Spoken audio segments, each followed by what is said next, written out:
सोडून तुलाज मातीला तू जाग उधाणू दे आज उरी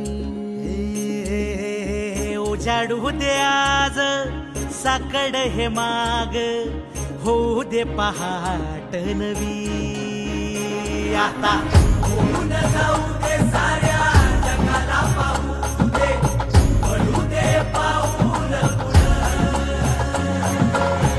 सरी काट पाया खाली लागल्याला येऊ दे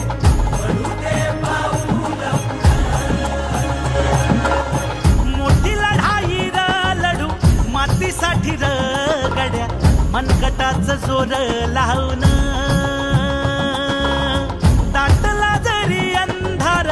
एकजूट होऊ आज दिवा देऊ तेज धावलं